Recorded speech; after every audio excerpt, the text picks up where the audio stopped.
पहली गल तो यह आ कि तुसी संत मत दे विचों तुहानू की मिलिया, इन्ना तुसी अभ्यास कीता, ठीक नहीं, ते कित्थे पहुंचे?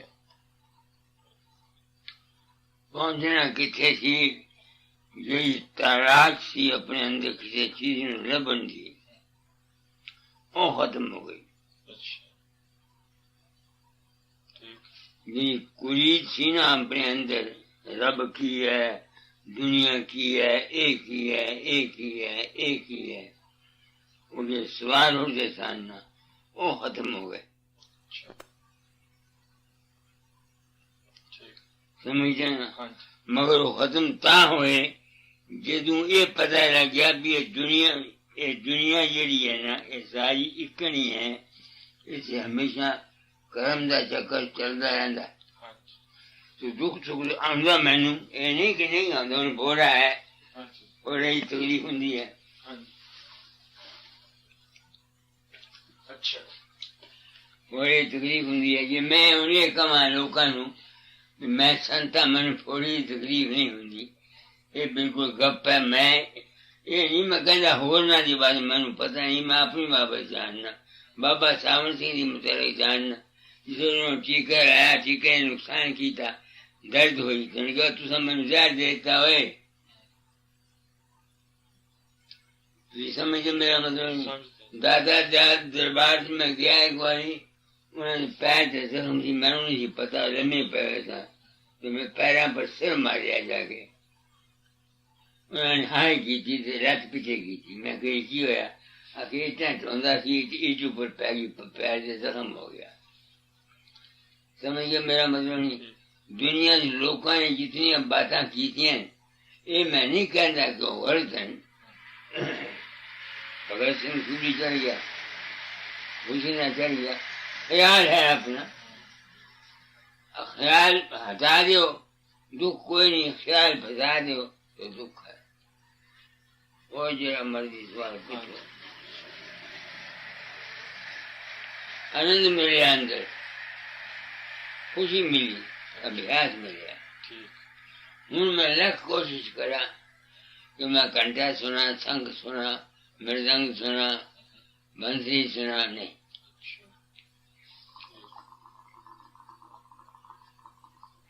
क्योंकि वो जी मंदिर सन जिसम पैरियां, वो तो संतां छुड़ातियां, ये जी मंदियां मंदिर सन, ये तुसा लोगों ने मेरी छुड़ातियां। जब मैं लोग कहने कि बाबा तेनू असी तेरी अखा चों दड़ी चों नूर निकलता असी देखने हैं, तो मैं तो होंदा नहीं, तो मैनू पता लग गया कि वो जो कुछ भी वो वेख दें, वो उन्होंने अपना विश्वास है, अपनी श्रद्धा है। मैनू तुहाडा राती 2 वारी सुपना आया, परसों आया जब तुसी कनेडा तो तुरना सी, मैनू सुपना आया तुहाडा, तो राती 2 वारी सुपना आया कि वो मन चो ये मैनू सत्संग चो मैनू ये ज्ञान मिल गया कि भी मन की खेड है, सारी ज्यादा संस्कार हुंदा। राती मैनू अपने फादर का सुपना आया, कोई 15 साल जदों मैं आया उदों का, उदा मैनू फादर का कदे सुपना नहीं आया, वो मन के संस्कार मोहरे आ जाते। अच्छा, तो इस तो इलावा जो हजूर तुसी काम कीता, ये कदों दा कर रहे हैं? 7 बरस की उम्र से। नहीं, तलाश नहीं आह सत्संग दा ते नामदान दा? 1905 तो 1905 तो मैं पंथाई बनिया, नाम लिया। हाँ जी, नहीं गुरु ऐसे गुरु कदों दा? 1939 जदों दाता दयाल ने चोला छड्या। उससे पहले मैंने हुक्म सी। हाँ, और मैं सत्संग करांदा सी। अच्छा, 1919 तक।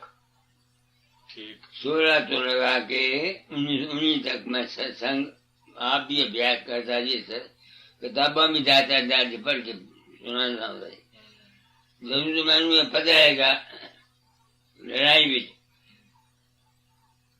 मैं फंस गया, आप तो उस दादा मेरे अंदर प्रगट हुए, उन्होंने कहा इकन कर दे। अंदर प्रगट हो जाए सामने आए, सामने बैठे सामने मस्तक दे मस्तक इतना बाहर नहीं आए, बाहर नहीं, मस्तक हुई सामने। अच्छा, सामने इन्होंने कह अपना गोला बारी ना मारे, बदू अपना मुर्दे चुके रह जाएंगे। हाँ जी, अच्छा मैं कह देता हाँ जी। अभी बच गए अभी वो तो शिकस्त खा के बगदाद चले गए हाँ जी। उत्थे आदमी ने मैनू कट्ठे ने घेर लिया अपने से संज्ञा ने हाँ जी। मैनू सिंहासन से बैठा के मेरी आरती करने लगे दीवे बाल के थे मैं क्या भी गुरु महाराज से लाहौर है ਤੁਸੀਂ ਮੇਰੀ क्यों आरती कर दियो ठीक। उन्होंने आख्या प्राणी सन तकलीफ हुई तुहानू याद किया तुसी आए ऐ किया ऐ क्या ऐ किया सानू ये हो गया मैं तो गया नहीं थी ठीक। तदू मैंने होश आ गई उस दिन के बाद फिर मैं 1921 1919 का वाक्य आरती करने गया बड़ा 13,000 रुपये का सामान लेके उन्होंने फिर मन सब कुछ लिखा किताब तोहफा दरवेश लिखी और मैं फिर सत्संग नहीं कराया चुप हो गए। क्योंकि मैं सोचा भी मैं तो झूठ बोलना नहीं थी जे मैं सत्संग कराया तो मैं सच्ची गल कह देनी है ठीक। कि उत्थे दाता दादी समाधि दादा दादी हाँ। ताम से किसी ने पैसा नहीं देना ठीक। तुसी मेरी गल सुनी बिल्कुल समझते। इस वास्ते मैं सत्संग नहीं कराया मगर मेरे दिल में जो हुक्म सी 1939 चूल्हा छड़न का वेला कदू मैं तार देती थी फिर मैं आज solemnly promise that I shall spread the truth throughout the world to the best of my ability and circumstances ठीक। और उस मेरे ख्याल का नतीजा यह है कि आशीष शर्मा मेरे कांटेक्ट किया गया मैं अमेरिका आ जाना थोड़े को आ जाना बाहर चला जाना काले उत्थे फिरना मैं किसी को नाम नहीं देता जिसने दूसरे आदमी नाम देते किसी ने नहीं देता। पहले 1922 से पहले 10-15 आदमियों को मैं नाम देता सिर्फ 10-15 नु। बस ठीक। फिर जब 1922 के बाद मैं नाम नहीं देता उसकी वजह ये थी कि एक औरत जबलपुर तो अपने खसम नाल तो 3 बच्चा नाल हुजारपुर गई मैं फिरोजपुर से मैंने क्या फिरोजपुर आई मैं बली राम मकीम के यहाँ ठहर आई वो त्रिकुटी से ब्यास कर दी लाल रंग से सूरज मैंने देख ली ठीक। तो मैं उसे मैंने क्या भी दाता ये मुंडे मैंने अभ्यास नहीं करने दे पता ये थी अभ्यास नहीं करने दे तो मेरे कदमों को भी मेरी मर्जी की करे खत्म मुदा 8 बजे सवेरे ड्यूटी से जाता रात को 9 बजे आता मैं पूछा तेरी माँ है नहीं सस है नहीं जनान है नहीं कोई और है मत करने वाला कोई नहीं उस वक्त मैं नहीं सोचा नहीं किया उसने मगर बड़ी राम मकीन में क्या बड़ी राम मेरी जरा मैनू कहना है हाँ जी। कि इस दा 3 बच्चे मर जाएंगे जी। क्यों जी। मैनू ये ख्याल है मेरा यकीन है कि जो आदमी ऊपर अपने अपने अंदर गुरु स्वरूप का या किसी रूप का ध्यान करता है उसकी विल पावर बढ़ जाती है और उसकी जी आशा होती है वो उसमें पूरी हो जाती है ठीक। तो मैं उन्हें क्या भी ये 3 बच्चे बड़ी जाने क्या भी मेरा ख्याल है ये 3 बच्चे मर जाएंगे क्योंकि और को अल्टरनेटिव नहीं हाँ जी। तो बच्चे की तकलीफ को बचना चाहती है हाँ जी। और को तरीका नहीं इस बात जरूर मरने के तो 9 महीने 3 बच्चे मर गए उसके बाद मैं किसी ने उस तरह नाम नहीं देता सत्संग कराना ताकि लोग अपने ख्याल में ठीक करें लोग अपने ख्याल में ठीक करें हाँ जी। अगर ख्याल बुरा है तुम अभ्यास करोगे वो बुराई तुम्हें बढ़ जाएगी ठीक है। ठीक। अगर कामी हो तो काम ठीक है तो काम बढ़ जाएगा अगर लालची हो लालच बढ़ जाएगा हाँ। अगर प्रेम है तो प्रेम बढ़ जाएगा नेकी है तो नेकी बढ़ जाएगी बुराई है तो बुराई बढ़ जाएगी जो कुछ सबका माइंड में है इस वास्ते मैं नाम नहीं देता जब तक कि किसी आदमी को ये नहीं देख लेता कि इसका मन बहुत इस तरफ राघव है हाँ अगर मन गंदा है और वो चाहता है सच्चे दिल से कि मेरा मन साफ हो जाए वो अभ्यास करे तो उसको फायदा है। अच्छा। मैंने ये बात किसी को कही नहीं डरते मारे, क्योंकि आजकल तो ये उपदेश है ना कि जो किसी को नाम देता है नाम दवा दो 10 आदमियों बड़ा बड़ा पुण्य। तो मैं गया आगे, उसे हजूर महाराज जी प्रेम पानी ले आया, राय सारदास साहब उधर लिखे है, जिनके मन गंदे हैं जी। और गंदगी उसको साफ नहीं कर, उसको दूर नहीं कर सकते या करना नहीं चाहते, उनको अभ्यास बिल्कुल नहीं करना चाहिए थोड़े शब्द योग का, वरना उनका आधा नुकसान होगा। ठीक है। अच्छा महाराज जी, ਜਿਹੜੇ ਤੁਸੀਂ satsang ਕਰਾਏ, satsang ਕਰਾਉਨੇ ਆ, ਤੁਹਾਡੀ ਨਜ਼ਰ ਦੇ ਵਿੱਚ ਕੋਈ ਇਹੋ ਜਿਹਾ ਬੰਦਾ ਆਇਆ ਜਿਹਨੇ ਉਹਦੇ ਤੋਂ ਫਾਇਦਾ ਉਠਾਇਆ ਹੋਵੇ?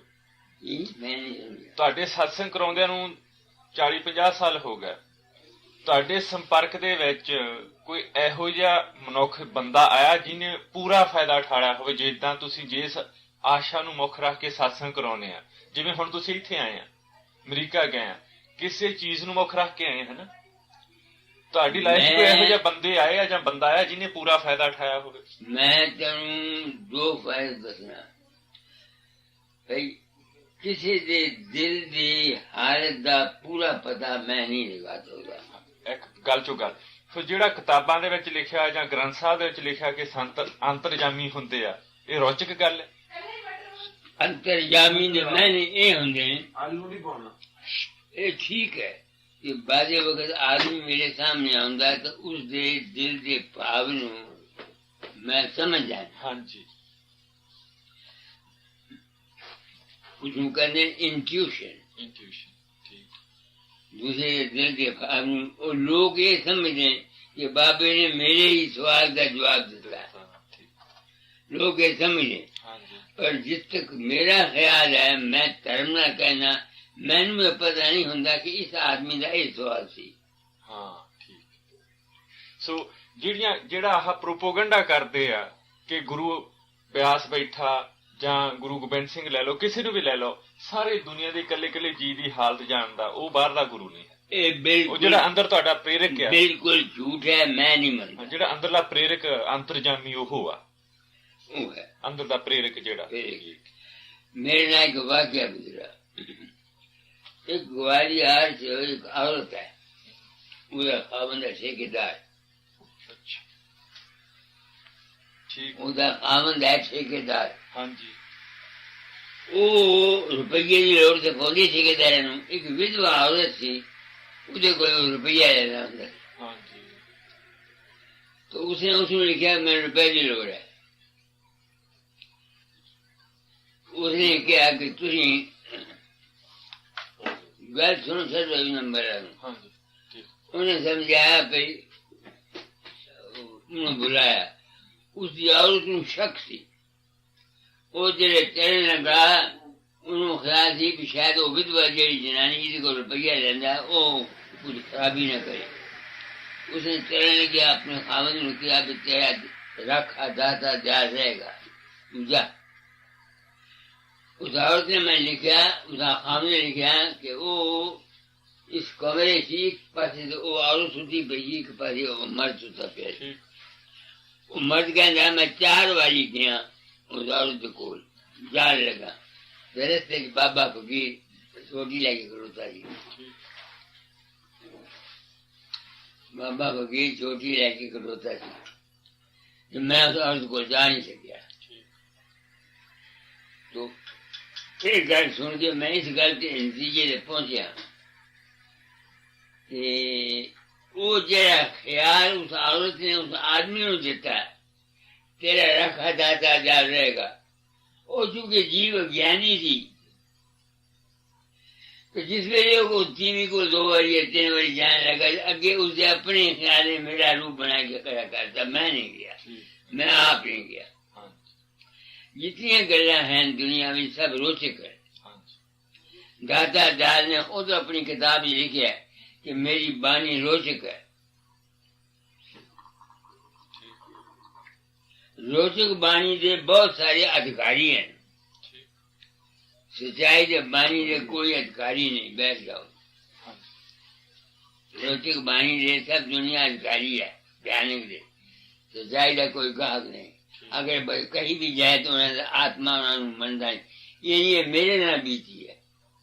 इसी तरह बाबा गुरु गोबिंद सिंह साहब नाल बाबा की नाम है बेला नहीं भाई जोगा जोगा हुशियारपुर आया जब काबल तो आया। हाँ उसकी गल भी सुनी हुई पढ़ी है जी मेरे को ग्रंथ है ये। अच्छा बाकी मुड़ के गल ਉਹ ਵੀ ਕਿਸੇ ਬੰਦੇ ਨੂੰ ਫਾਇਦਾ ਹੋਇਆ। फायदा भरम चले गए लोगों के वहम चले गए। ਹਾਂਜੀ वो हूं इस बात की परवाह नहीं करते असि साधन करिए या ना करिए। उन्होंने एक विश्वास बैठ गया ये आदमी मेरे को है वो कहते जी सानू चिंता कोई नहीं फिक्र कोई नहीं गम कोई नहीं मरण का डर कोई नहीं।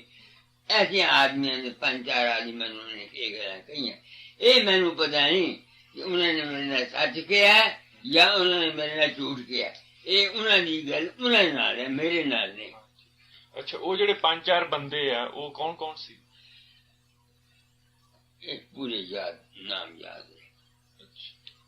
एक तो मास्टर मोहन लाल है ਤੁਹਾਡਾ ਫਰੈਂਡ जरा ਵਾਈਸ ਪ੍ਰੈਜ਼ੀਡੈਂਟ है वो कहता बाबा जी वो सारी उम्र में सन्यासियों ने पैर टो के पींदा मर गया।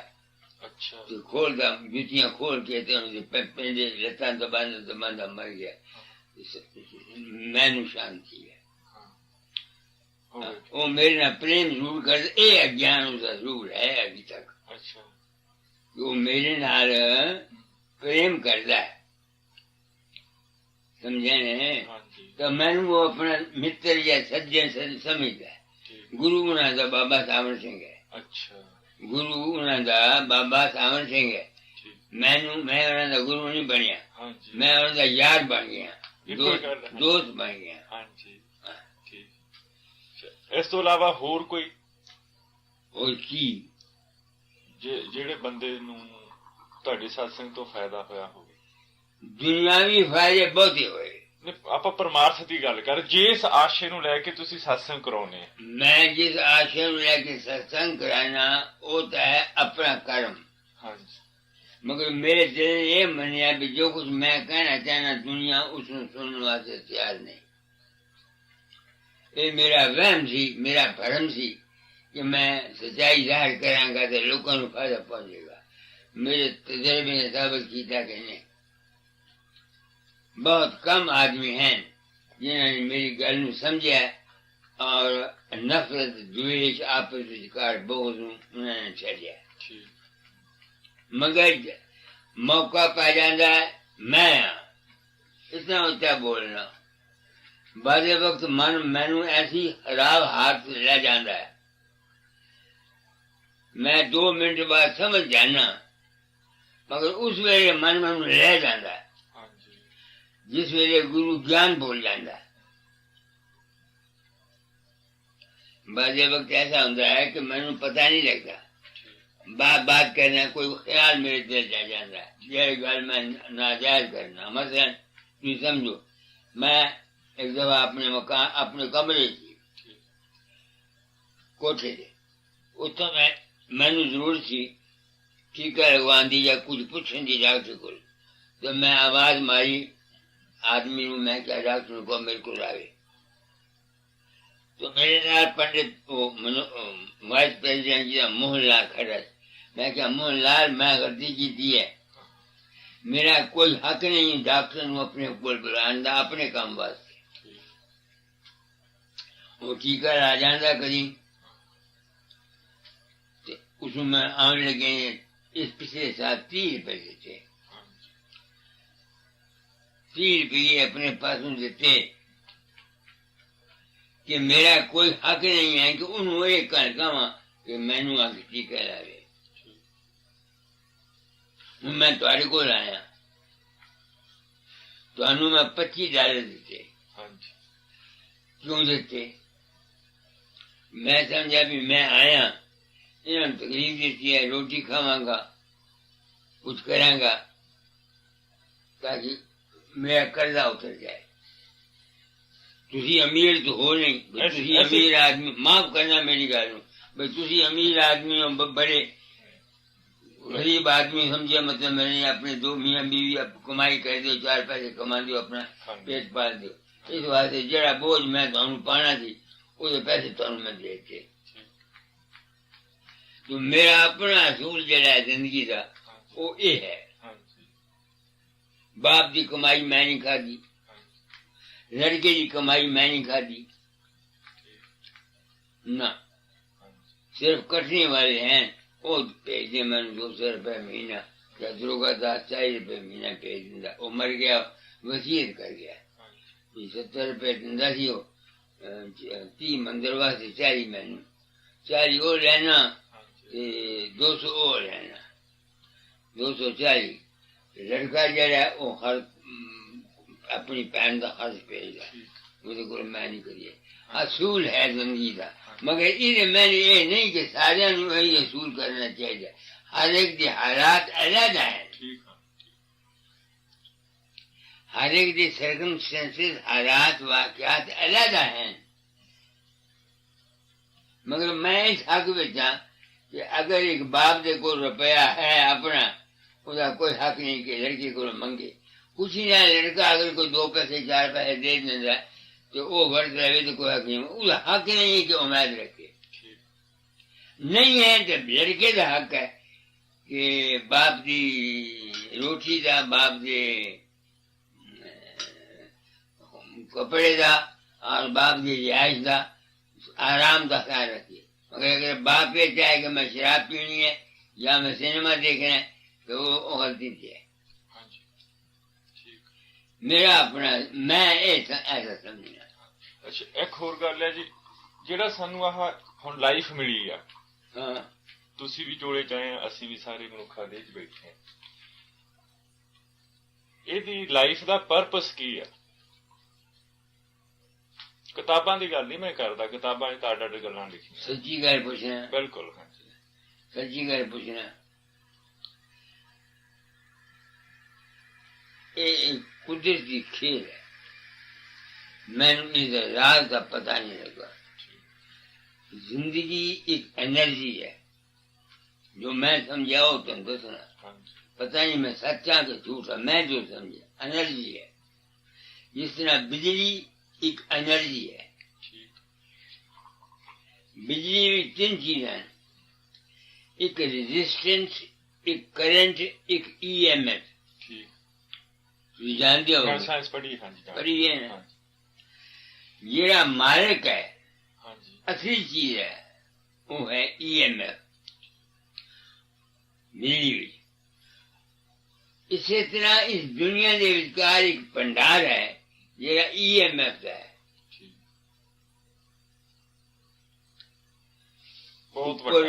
एक EMF है। संतान का मालिक वो EMF है, उसनु सत लोग कह देंगे ਜਾਂ ਸੱਚਖੰਡ, सतखंड कह देंगे, सतनाम कुछ कह देंगे, ਉਹਦੇ ਵਿੱਚੋਂ एक करंट निकलती है, ਜਿਹੜੀ करंट दुनिया बनाती है। किन्ने ही ब्रह्मंड हैं, किन्ने ही सूरज हैं, किन्ने ही लोग हैं जिन्हां दा कोई अंत नहीं मिलता।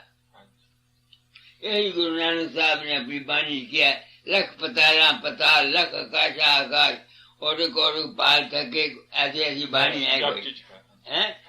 अच्छा, इसी तरह ही वो एक भंडार है, उसके विचों उसकी जी करंट है वो निकलती है, वो इस दुनिया में बनाती है।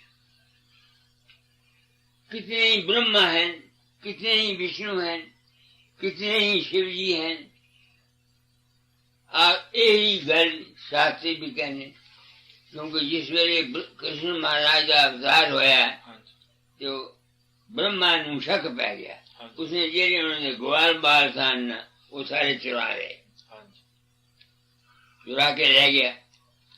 हुण ब्रह्मा का एक दिन 101 साल बराबर है, एक लिखिया किताबा। तो कृष्ण ने दूसरे बैल बना ले, मुड़ के आया, उसने देखा, वो फिर गया विष्णु महाराज को, ये लिखे किताब उसको द्वार पर आया, अगर तू कौन है? मैं ब्रह्मा। अगर तू ब्रह्मा केड़े देश का है? तो मत उठो ये साबित होया कि अनेक ब्रह्मा हैं, अनेक विष्णु हैं, अनेक खंड हैं, अनेक जमीना हैं, और पाल सके और की को जात, एक तत्व है। हमारे जिस्म में वो तत्व है प्रकाश का, उसका तत्व का जहूर शब्द और प्रकाश है। वो जो एलिमेंट है, सबसे एनर्जी, वो जब जहूर में आती है तो एक प्रकाश होता है और एक शब्द होता है। क्योंकि जहाँ हरकत होती है वहाँ प्रकाश और लाइट का होना साइंस के मुताबिक जरूरी है। तो उस प्रकाश का हिस्सा जब हमारे शरीर में आता है तो मन, चित्त, बुद्ध, अहंकार पैदा होते हैं। समझते हैं? हाँ जी। उस मन, चित्त, बुद्ध, अहंकार में एक मैं आ जाती है। हाँ जी। तो एक जिस्म की मैं है, एक मन की मैं है, एक आत्मा की मैं है, एक सूरत की मैं है। मेरी जो तीन मैं है निचली, उसका तो मुझको भेद मिल गया और मैं अपने आप को बचा भी सकता हूँ तो मैं से। मगर जो चौथी मैं है सूरत की, वो अभी तक मुझसे नहीं गई। कोशिश करता हूँ, अगर वो चली जाएगी फिर तुमसे बोलूंगा नहीं, फिर ये काम नहीं करूंगा। हाँ मैं दीर्घ रोग, सुने है ना? हाँ मैं दीर्घ रोग। तो मेरी हाँ मैं जिस्म की और मन की और आत्मा की तीनों है तो सही, मगर उनको मैं जानता हूँ, तंग नहीं करती। मगर जो सूरज की मैं है वो मेरी अभी नहीं मरी, और जिस दिन वो मर गई फिर आपसे बात नहीं करूंगा। फिर मुझे क्या जरूरत है उपदेश करने की या उपदेश सुनने की? रात कल दोपहर को मैं सोया हुआ था यहाँ, तो हमने क्या हो रहा था, तो मैंने कहा भाई जिनको सत्संग सुनने का शौक है वो भी अधूरे हैं, जिनको सत्संग कराते हैं वो भी अधूरे हैं। पूरा वो है जो ना सत्संग सुनने की ख्वाहिश रखता है ना सत्संग कराने की ख्वाहिश करता है। खामोश। कुछ और पूछना पूछ लो। पूछ दें, बस सोच सोच के पूछ। और दूसरी ये बात ये है, एक बात सुन लो जो मैं साफ कहता हूँ आप, सिवाय मुझ एक्सेप्शन केसेस के आमतौर पर भगत जन वो बनते हैं जिनका ब्रह्मचर्य छोटी उम्र में गिर जाता है। बाबा सावन सिंह की उम्र शादी हुई 13 वर्ष की, जब 13 वर्ष की थे तब पहला ब्याह हुआ। स्वामी रामकृष्ण परमहंस की शादी हुई जब वो छोटी उम्र में थे। राय साहब राम की शादी हुई जब वो 12 वर्ष के थे। तो मेरी समझ में ये आया है कि जिस नौजवान को मैं ज्यादा भक्ति करते हुए देखता हूँ, मुझे फौरन पता लग जाता है कि इसकी सेक्स में कमजोरी है, और ये बात 100% ठीक निकली है। मेरा अपना केस मेरे साथ है। 13 साल की उम्र में शादी हुई, फिर अशांति तो आनी ही थी, ब्रह्मचर्य की ज्यादा गिर जाने से अशांति आई। फिर जब मैं 10 साल चला गया, 12 साल वसील गुजार में वो कमी पूरी होगी, मैंने बीने भी और सब कुछ सुना, अंदर अंदर सब कुछ सुना। जब वापस आया, दाता ने कहा तुम्हारे औलाद ने लीना नहीं है, अभ्यास मत करो, औलाद पैदा करो। मेरे में मैंने अभ्यास में आदत पड़ी हुई थी, अभ्यास भी करता रहा और विषय में भी पता। अगर तो औरत के पास सिर्फ जाता औलाद के लिए तो मुझे तकलीफ न होती, मैं तो स्वाद में फंस गया। वो जो मेरी शांति थी 12 साल जो मैंने अटेंड की थी, वो खत्म हो गई जी। फिर मैं रोया करता है क्या हो गया मुझको। फिर एक दिन मैं प्रार्थना करने लगा, तंबूला लेके बेहोश हो गया। अंदर से आवाज आई कि ये नुक्सा तुम। फिर मैं 26 साल तक मैं मेरी वाइफ रही, वाइफ मेरी ने मदद की। हम 26 साल तक औरत और मर्द बन के नहीं रहे। अब 16 साल 17 साल 18 उसको मरी हुई को हो गए हैं। तो मैं मेरे अपने ख्याल में ये है कि इंसान के बचपन के कैरेक्टर को अगर ठीक कर दिया जाए तो वो बहुत हद तक इस दुनिया की तकलीफों से बच सकता है। मानसिक जो हिलचल होती है इससे बच सकता है। मेरा अपना तजर्बा ये है। इस वास्ते मेरे पास जितने नौजवान जोड़े आते हैं उनको मैं ये कहता हूँ कि औलाद को औलाद के ख्याल से पैदा करो, विषय विकार के लिए मत करो। एक दूसरे अपने ब्रह्मचर्य का ख्याल रखो, जिससे अपने फर्ज और अपनी ड्यूटी, जब तजर्बा दुनिया का हो जाएगा इस दुनिया में सुख नहीं है फिर इस तरफ आना। इससे पहले अगर तुम आओगे, तुम्हारी जिंदगी, आजकल इन गुरुओं ने बहुत जुल्म किया है। 10-10 साल के बच्चों को नाम दे दिया, अब उनको कह दिया तुमने शराब नहीं खाना, मांस नहीं खाना। बहुत अच्छा। मैंने कितने घराने देखे हैं जहाँ ये तबाही आ गई, चोरी खाते, औरतों और खादनों की बनी नहीं, क्योंकि खावत शराब पीते थे, मांस खाते थे, नहीं समझ में आई, औरतें दुखी रहती थी। मेरे सामने कई केस आते हैं। मेरी अपनी लड़की थी, मैंने उसकी शादी की, हालांकि सत्संगी थे दाता जाके। तो जब वो वहां गई तो उसकी माँ और उसका पति दोनों इतवार को बाजार से गोश्त ले आते और खाते। और मेरी लड़की मेरे पास आई, कहने लगी ये काम है। मैंने कहा तू किस मर्ज की दुआ है, तेरा धर्म है, खावन तेरा गोश्त खाता है, उसको गोश्त को मैं पका दूंगी, उसको पका दो, माँ को खिला दो, उसको खिला दो, मगर तुमने नहीं खाना, तुम अपने लिए इरादा सब्जी बना दो।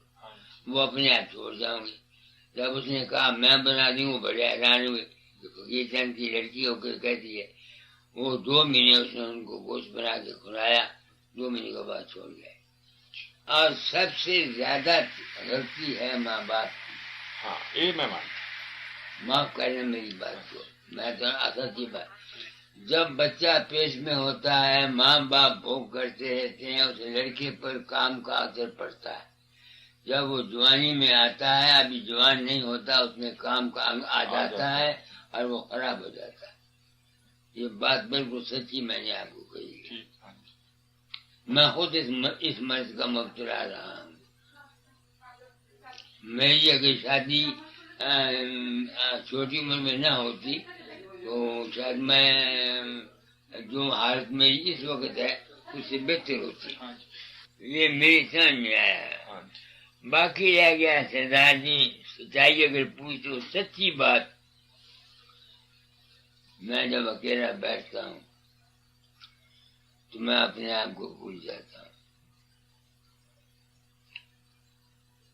मुझे न होश होती है मैं फकीर चंद हूँ या कहाँ हूँ, क्या हूँ।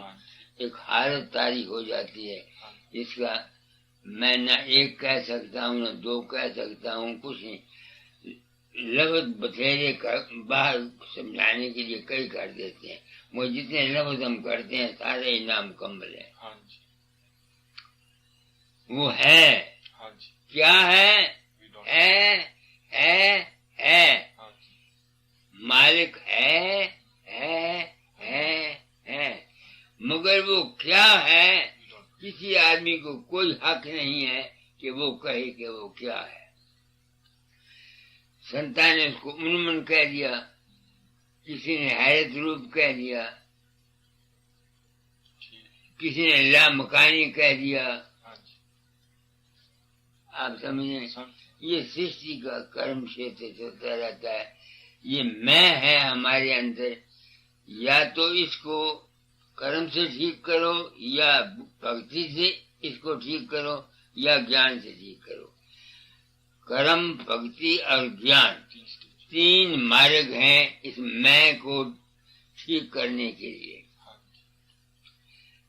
कर्म में भी निष्काम होना चाहिए। अगर निष्काम नहीं है तो वो उसका फल लेने के लिए जान खाएगा वो। बस छोड़ दो, ठंड तो नहीं कोई नहीं। अग्रवाल, होगा महाराज। ओ अग्रवाल, तम्बाकू पापड़ी, बस भाई सारी कौन है जी? तम्बाकू पा।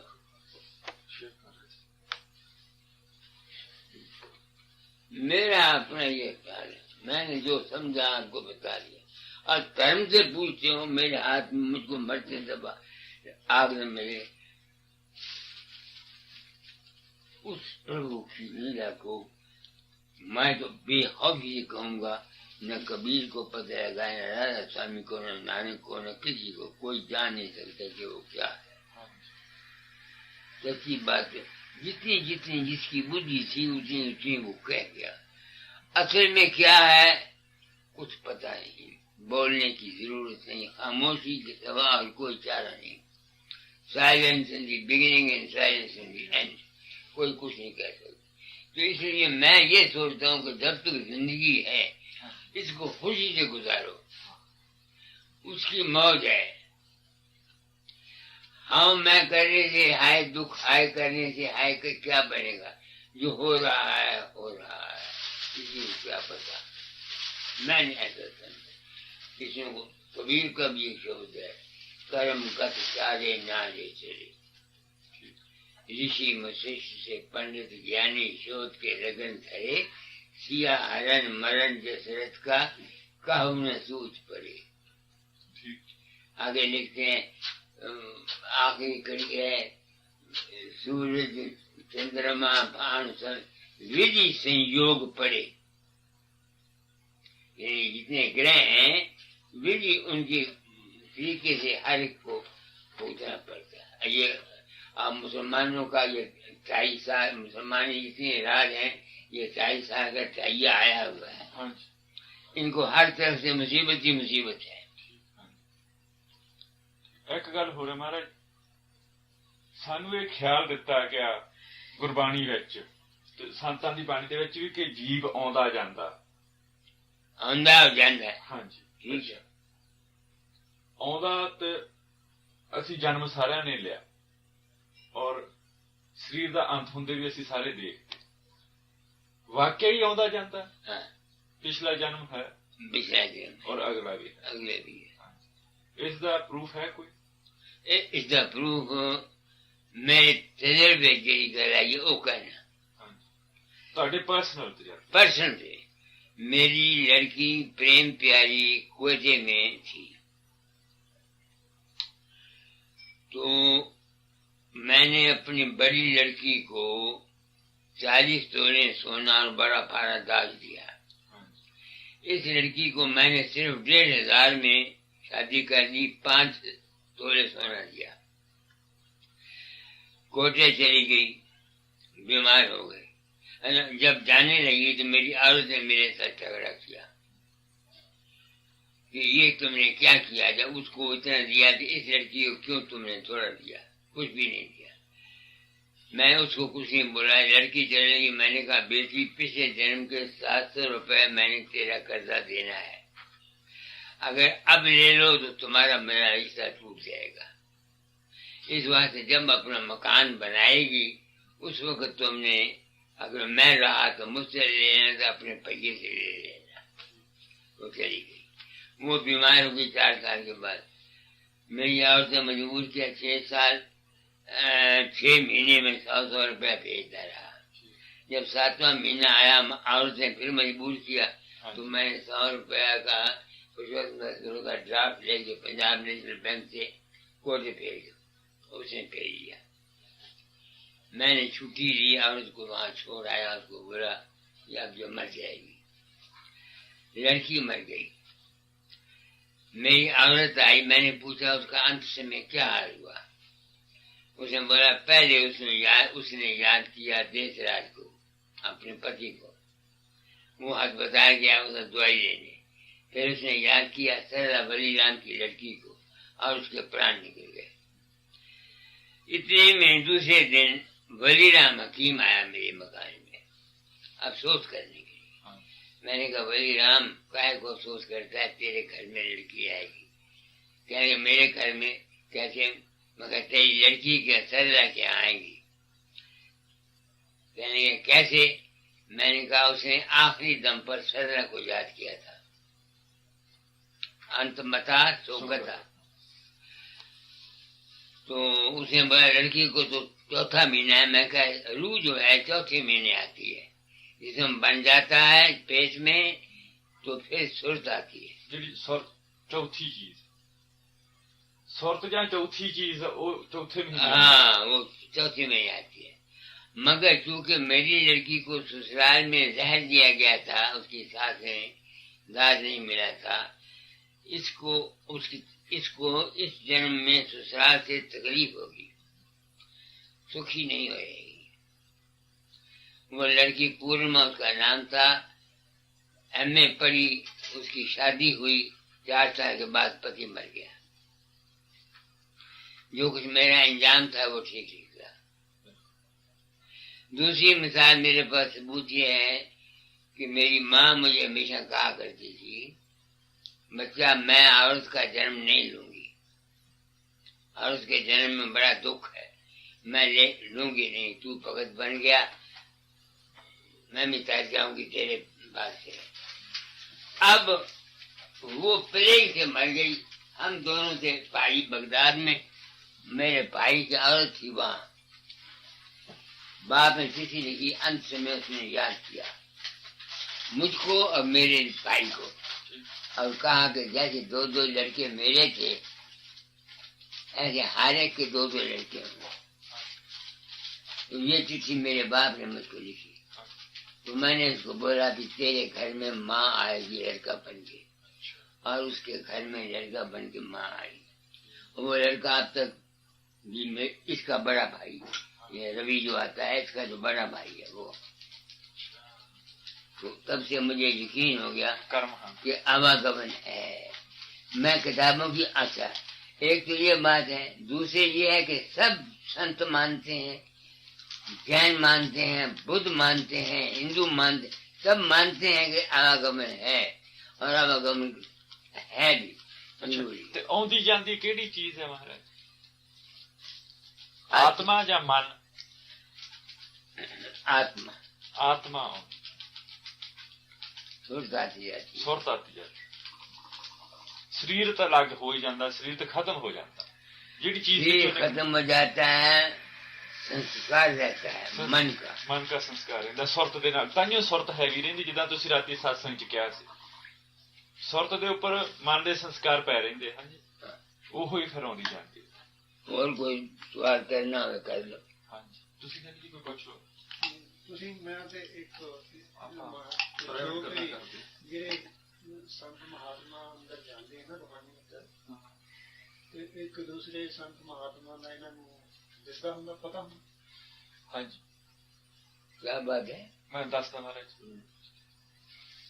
ਗਿਆਨੀ ਜੀ ਨੇ ਸਵਾਲ ਕੀਤਾ ਕਿ ਜਿਵੇਂ ਤੁਸੀਂ ਸੰਤ ਹੋ ਗਏ ਹੈਗੇ ਆ, ਜਿਹੜੇ ਸੰਤ ਅੰਦਰ ਜਾਂਦੇ ਆ, ਜਿਨ੍ਹਾਂ ਦੀ ਸੁਰਤੰਤਰ ਮੁਖ ਹੁੰਦੀ ਆ, ਉਹਨਾਂ ਨੂੰ ਪਤਾ ਲੱਗ ਜਾਂਦਾ ਕਿ ਦੂਜਾ ਸੰਤ ਵੀ ਇਸ ਸਟੇਜ ਤੇ ਪਹੁੰਚਾ, ਜਾਂ ਉਹ ਵੀ ਅੰਦਰ ਇਸ ਸਟੇਜ ਤੇ ਚਲੇ ਜਾਂਦਾ।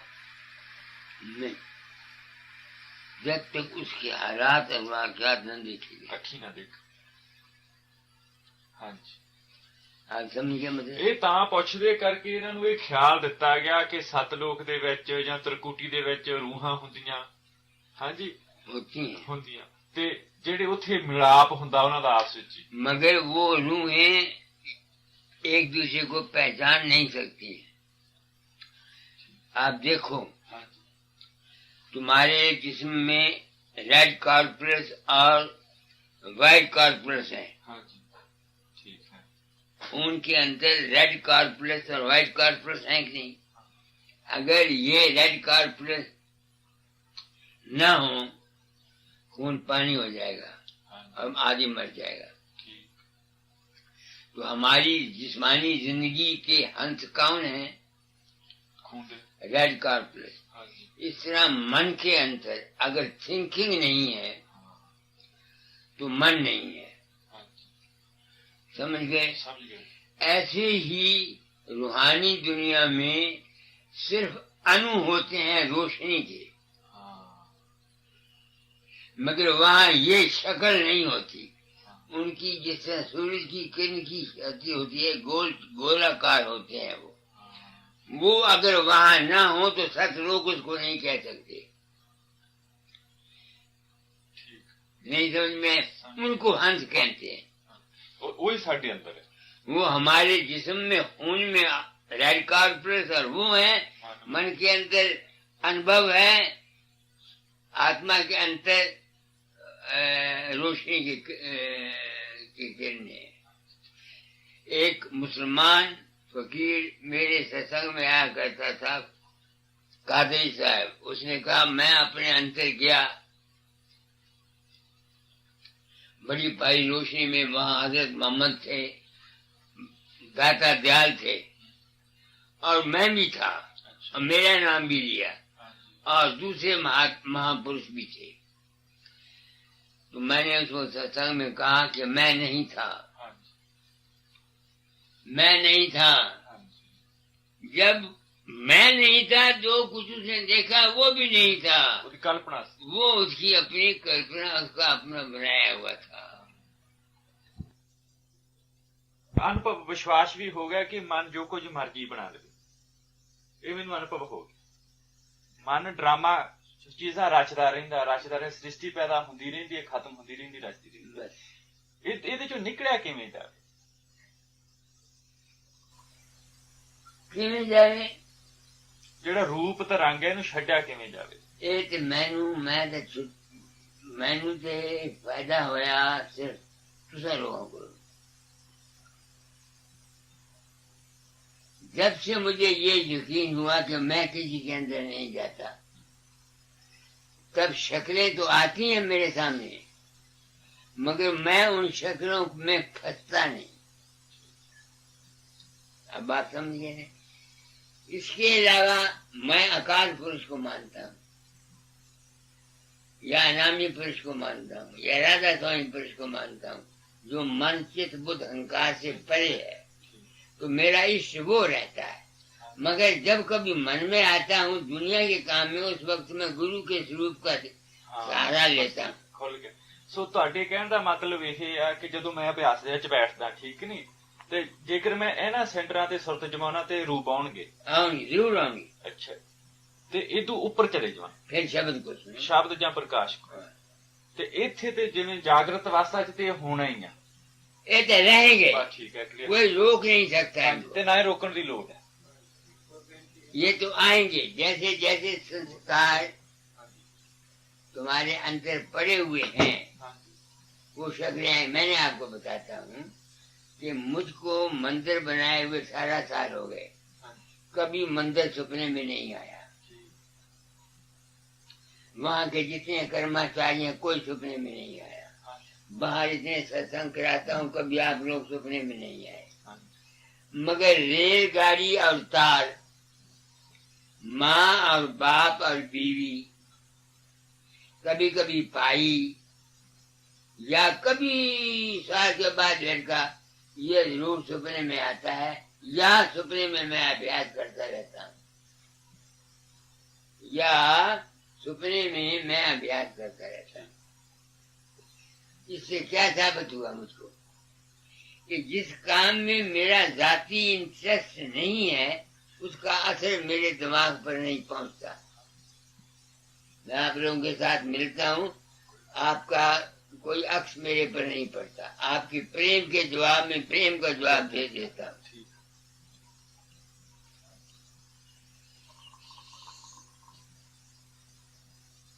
अब ये ख्वाहिश मेरी अभी बाकी है कि जब मैं शरीर से निकल जाऊं फिर कुदरत मुझको मौका दे कि मैं कुछ दुनिया को बता सकूं कि मेरा किसी तरीके से कि मैं कोई मेरा क्या अंजाम हुआ। खबर नहीं ये ख्वाहिश मेरी पूरी होगी कि नहीं होगी ये मुझे पता नहीं। इनकी तो हुई, बाबा जामर सिंह की और हराज साहब की हुई। हाँ, वो तो जब गुजर गए सारा मकान रोशन रहा कितनी देर तक। अच्छा जी। हाँ जी। और बाबा जामर सिंह जब गुजरा तो आवाज सारे कमरे में मौजूद रही, जब उस कमरे में आता रहा जब तक उसकी लाश को उठाया नहीं गया। ये किताबों में लिखा हुआ है, हमने देखा नहीं। दाता दयाल थे, इनको बवासीर थी, इसी उम्र में इनको बवासीर की तकलीफ हुई। फिर ये दूध से इन्होंने उस तरह लेकर सिर से लेके पांव तक जितने बाल थे सारे उतरवा दिए। अच्छा। और दूध से नहाए सुबह। दूध से नहाने के बाद शाम को अंदर चले गए। नंदू सिंह की ड्यूटी लगा दी कि कोई आदमी अंदर ना आए। नंदू सिंह ने मुझे कहा कि मैंने इतना देखा, घंटे 2 घंटे के बाद उनके जिस्म को हाथ लगाया तो गर्म था, 4-5 घंटे के बाद जिस्म को हाथ लगाया तो कुछ नहीं, ठंडा था, कुछ नहीं था। बीमार नहीं हुए।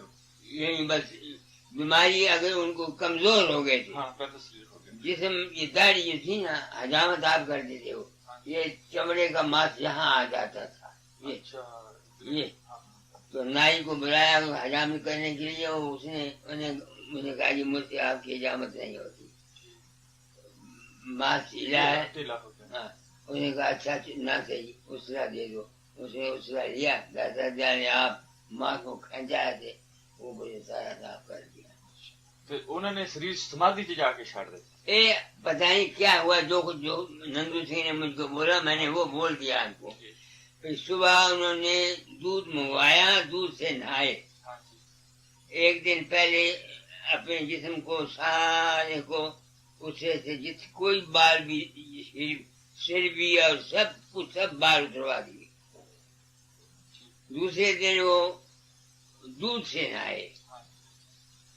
जब शाम हुई कहने लगे अब मैं जाता हूँ, अपने कमरे में लेटता हूँ, मुझे कोई जगाए ना, तुम बाहर कोई अंदर ना आए। तो जंगी लगवाना चाहते थे। बस फिर वो गए।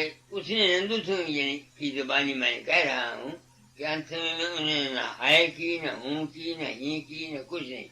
सिर्फ 2 दफा मैं गया तो मैंने उनके हाथ देखा, जिस्म को लगाया तो जिस्म गर्म था। बुलाया मैं नहीं, फिर मैं चला आया। फिर जब 5 घंटे के बाद फिर गए, फिर देखा जिस्म ठंडा था, बस डर से। ये कहानी उन्होंने मेरे गुरु महाराज को मुझे बताई। और उनकी बाबत ये ख्याल था मुझे उन्होंने चिट्ठी लिखी थी मरने से 6 दिन पहले। दादा दयाल ने? हाँ। अच्छा। ये उसमें बहुत कुछ लिखा। उसमें एक शब्द था, अब समझ ले बूढ़ा हुआ तेरा पीर। अब समझ ले बूढ़ा हुआ तेरा पीर। ऊपर लिखा हुआ था रात को नींद नहीं आई। ऐसा लगा तो मैंने छुट्टी के वजह अर्जी की। रात को सुबह 4 बजे मुझे किसी ने कहा कि दादा जान का चोला छूट गया है। सपने में सुबह मेरी और सोई हुई थी। मैंने उसको बोला, मैंने कहा भगवान ऐसा सपना आया। हाँ जी। तो मेरी और ने कहा हाँ। साथ ही मैंने क्या देखा कि 6-7 मील। हाँ जी। ठीक। यही बड़ा बड़ा एक गोला रोशनी का हाँ जी। ऊपर से मेरे दिमाग में आया। हाँ जी। ठीक। यहाँ हाँ जी। वो सारी रोशनी सारी मेरे अंदर आ गई। हाँ जी। और एक नगीना किसी ने मुझे पेश किया, तरह तरह के उसमें रंग थे। हाँ जी। तो मैंने घबरा के उठ के अपने और को कहा कि मैंने सपना ये देखा है। हाँ जी। मेरी उसने कहा कि जिस आदमी के सपने की मौत का पता लगे उसकी उम्र लंबी होती है। अच्छा। तो मैंने चिट्ठी में यही लिख दिया दाता साहब को कि आपकी चिट्ठी पहुंची, मैंने छुट्टी के लिए 10 दिन के लिए अप्लाई किया हुआ है, जब आएगी मैं हजूर की खिदमत में हाजिर होऊंगा। तो मुझे ये सपना आया है, आप अभी कुछ दिन और बाकी रहेंगे, ऐसा लिखा मैंने। तीसरे दिन मेरे पास चिट्ठी आ गई कि दाता जार चोरा छोड़ गए। और फिर दुनिया का हिसाब बताओ, तुमको पता नहीं सरदार जी, दुनिया में गुरु मत की कदम चीज है। जो उनका भतीजा था वो तो बन गया मालिक, एक और को बना लिया, उसको बना लिया स्वामी। आप गुरु बन बैठा, मुझे चिट्ठी आई। मैंने कहा संत मत की तालीम न तुम्हारे पास है न किसी और गुरु के पास है। काम तुम्हारी है, आमदन तुम्हारी है, मुझे पैसे की जरूरत नहीं, तालीम मैं फैलाऊंगा, मेरे समय ड्यूटी है, किताबों में लिखा हुआ है। तुमने पैसे के लिए मालिक बने हो, पैसे के लिए स्वामी बने हो, तुम जो मर्जी चाहे साहब जी महाराज बनो या स्वामी जी बनो या जो तुम्हारी मर्जी बनो, ये जो तालीम है, ये सजाई जो है, ये मैं अपनी जिंदगी में जाहिर करके जाऊंगा। मामा कोई सुने या न सुने। उसका की नाम सी महाराज? उनके भतीजा था उनका राम किशोर सिंह। राम किशोर सिंह। तो दाता दयाल दादा कोई लड़का नहीं सी? ना, लड़कियां थी। 6 साल तो उन्होंने कुल गृहस्थ होगा। अच्छा। बाकी फिर शादी नहीं किया।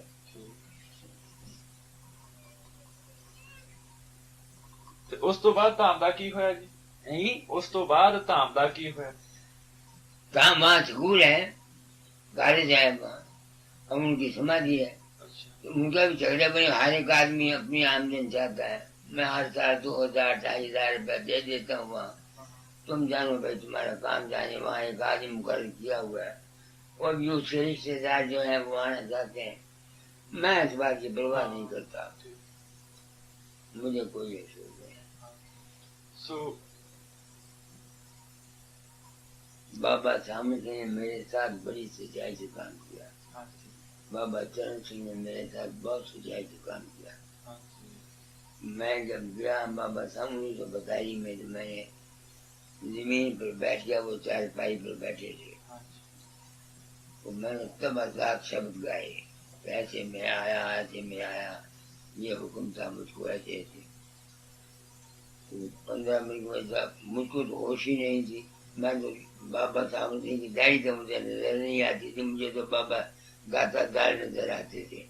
तो मैंने ये सोचा कि जो कुछ मुझे हुक्म मिलेगा यहाँ से मैं वो करूँगा, क्योंकि मेरे घर में तकलीफ ये थी, एक तो आमदन नहीं थी, दूसरे 20-25 संगी रोज रहते।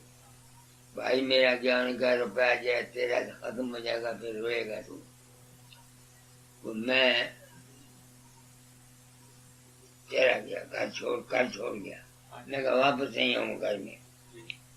तो मैं वहाँ ब्याह किया बाबा जी को मेरा। मैंने कहा था, दाता ने कहा था ये काम करने के लिए, उन्होंने कहा था, दाता ने कहा था अगर कोई तकलीफ तुमको तो बाबा सामंत सिंह से फिर पूछ लेना। मैंने कहा अच्छा।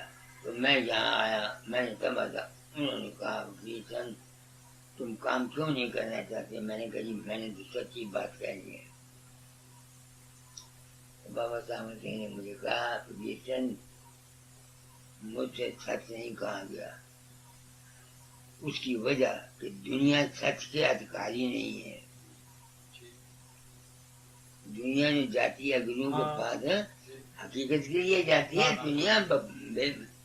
दूसरे मेरा डेरा था, तुम निर्भय होकर काम करो, मैं तुम्हारी पुष्टि बना रहूंगा। ये बाबा सामंत सिंह ने मुझे कहा था, तुम निर्भय होकर काम करो, मैं तुम्हारा पुष्टि बना रहूंगा। और आज दिन तक मुझको कुछ ही ने मेरी मुखालफत नहीं की। इतना मैं जोर का सत्संग बात पब्लिक में देता हूँ, यही गुरुइज्म के झाक में हूँ, मगर गौडीविज्म को बरखलाफ बोलता हूँ, मगर किसी ने बरखलाफ मेरे नहीं कहा। मैं सनातन बड़े बड़े कट्टर आते हैं। वशिष्ठ जो पंजाब का मर गया, तो वशिष्ठ जो पंजाब का सनातनों का एक बड़ा बड़ा मठ इंचार्ज था, और राम जो आर्य समाज का बड़ा बड़ा मेंबर था, माना हुआ आदमी था वो, और ये मुसलमान और कृपाल सिंह और फिर ये सुशील कुमार मुनि, अच्छा, जैनियों का, जैनियों का, ये सब मेरे सत्संग में आते थे दिल्ली में। जब सत्संग होता था तो किसी ने आज दिन तक ये नहीं कहा कि मैंने गलत कहा है। उनको मैं कसम देता हूँ, मैंने कहा भाई मेरा अनुभव ये है, आपको मैं कसम देता हूँ, अगर मैं गलत हूँ मेरा खंडन कर दो। एक कृपाल सिंह गया, संत कृपाल सिंह, मेरे पहले उद्घाटन जो मैंने कराया मंदिर का, तो कृपाल सिंह ने कराया था, क्योंकि जब मैं गया था तो बाबा ब्याह सामने ने कहा था कि चंद मैंने लाखों को नाम दिया, दो आदमी, सिर्फ दो आदमी मेरी रात को समझा है, ये उन्होंने लफ्ज कहे थे। एक कृपाल सिंह का नाम लिया था, दूसरे का नाम उन्होंने नहीं लिया, क्योंकि उन्होंने कृपाल सिंह का नाम लिया था, इस वास्ते मैं कृपाल सिंह की इज्जत करता था। आपको सच्ची बात को बोली तो मैं वचन करूँ। हाँ जी, फिर अच्छा, फिर इस वास्ते मैं कृपाल सिंह, तो कृपाल सिंह को मैंने बुलाया भी, तू कृपाल सिंह मेरे पास आया जब ये चोरा छूटा बाबा सामने सिंह का, तो मैंने पता लगा भी कृपाल सिंह को गद्दी नहीं मिली, गद्दी बाबा जगत सिंह को मिली है। बाबा जगत सिंह को तो मैं जानता नहीं था उस वक्त, तो मैंने कृपाल सिंह को चिट्ठी लिखी, क्योंकि बाबा सामने सिंह मुझे कहा हुआ था मैं कृपाल सिंह इस राज का वाकफ है, तो मैंने कृपाल सिंह को लिखी कि मैं चाहता हूँ कि मैं और तुम दोनों लड़के संत मत का सच्चा प्रचार करें। वो चिट्ठी जो गई तो उनका मासी का लड़का था, उसने मुझे इनका पता बताया। 3 महीने के बाद वो चिट्ठी वापस आ गई। बाबा ये चले गए थे हरिद्वार। हरिद्वार से जब वापस आए तो फिर इन्होंने पॉलिसी की, मुझे मैसेजेस मिलती हैं बाबा सावन सिंह की, तो किसी ने मुझे कहा कि उसने कहा मुझे फकीरचंद के लिए भी मैसेजेस मिली हैं। तो मैंने इसको लिखा, मैंने कहा भाई मेरे नाम क्या मैसेज मिली है। अगर मैं अंदर गया तो मुझे महर्षि जी मिले, उन्होंने कहा फकीरचंद को कहना खूब अभ्यास करे, सबके साथ मेल रखे। मैंने उसको जवाब दिया, तुमने ये नहीं सोचा कि तुम खत किसको लिख रहे हो। कृपाल सिंह को मैंने जवाब दिया कि तुमने ये नहीं सोचा कि तुम खत किसको लिख रहे हो। महर्षि का चेला मैं था क्या, वो मुझे नहीं कह सकते थे। जो कुछ तुमने देखा ये तुम्हारा अपना ही मन था। अब आप समझे मतलब मैंने, उसके बाद उसने बदल दिया। फिर वो कहता था गुरु पोल पर बोलता है, पोल पर बोलता है। पोल कौन सा चीज? पोल जानते हो ना, इंसान के दिमाग के अंदर पोल में बोलता है। तो दूसरे में सत्संग हो रहा था, मैंने कहा एक बात मैं पूछना चाहता हूँ, जिसके अंदर आपका रूप जाता है, पोल उसका बना के तुम्हारा बना?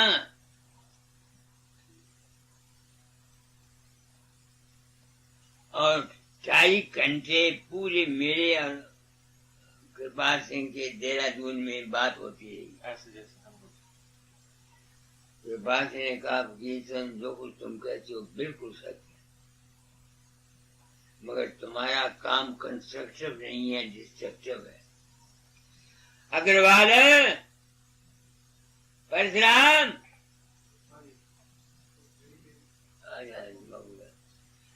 परशुराम आ जाना,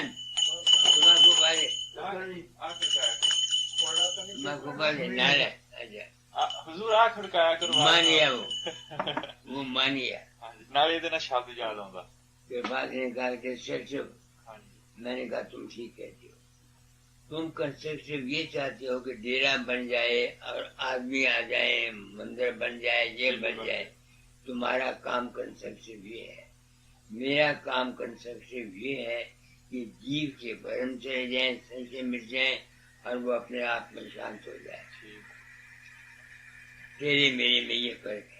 मगर जब कभी मैं गया, हमेशा की बात मेरे सत्संग में आता रहा, मैं खड़ियां सुना देता था, सुन जाता था।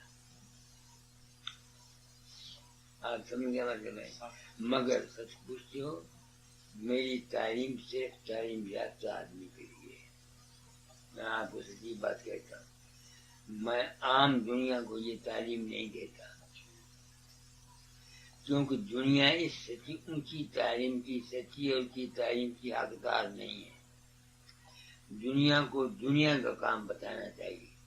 आप सत्संग कराते हैं, दुनियादार आए, उनको विश्वास पर उनको विश्वास पर लाओ। देखो मैं तुम्हें बताता हूँ, उनको ऊंची बात मत कहो। ये औरतें आती हैं, दूसरे आदमी आते हैं, उनको ये कहो कि सदगुरु वालों के तुम्हारा रखा है, तुम्हारे अंतर रहता है, तुम विश्वास रखो। नहीं समझ में आती है मेरी बात में। आगे मैंने आपको कह देता हूँ, मेरी लाइन पर कोई शख्स महात्मा यहाँ का सत्संग नहीं करा सकता हिंदुस्तान में, बिल्कुल वर्ल्ड में नहीं करा सकता, नहीं यूनिवर्स में नहीं करा सकता। नहीं करा सकता। इधर तो है ही नहीं कोई। जो इंडिया से इधर महात्मा आते हैं, अमेरिका में जाते हैं, वो तो औरतें ये है रुपए के लिए, औरतों के लिए आते हैं। हाँ जी। और तो जहाँ आप समझ के मेरी बात नहीं। पर इधर भी कोई अधिकारी है महाराज, अधिकारी तो है कोई ना कोई। कल जो आदमी बैठा था मेरे पास आगे के, महेंद्र नाथ, महेंद्र सिंह क्या, हाँ। वो अधिकारी है। हाँ ठीक है। मगर कहे क्या महाराज, ये मार्ग तो उनके लिए है जिनको दुनिया नहीं चाहिए। हाँ जी, वो तो हम लोग तो दुनियादार हैं। कौन है जो दुनिया से बचा हुआ है? पुत्र की चिंता, भाई की चिंता, रुपए की चिंता, सब कुछ चिंता। इसके लिए एक है, सरेंडर। बस सच्चे साहिबा, मैंने कुछ नहीं आता, जो कुछ है तू जान, तेरा कम जाने। बस अपने आप को लाना भी किया ने पल्ले की सी मैं क्या बाकियां ने भी की जाने या सरेंडर नहीं करना, ਉਹਦੇ ਅੱਗੇ चारा ही कोई अरे नहीं। बाबा सारी उम्र सबर करके मैं आया कहाँ, जिथों शुरू सिवाय सरेंडर के और मेरे पास है क्या? हाँ जी।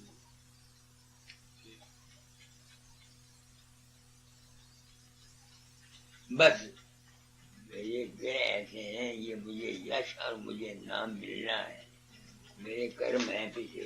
हाँ एक सन्यासी था, वो मेरे पास रहा, उसने कुछ काम भी किया, बड़ा अंग्रेजी का था। वो जिसने आपकी किताब ट्रांसलेट की है 5 साल हाँ, की। तो मैंने उसको बोला, मैंने कहा अगर मेरे मंदिर में रहना चाहते हो कपड़े उतार दो।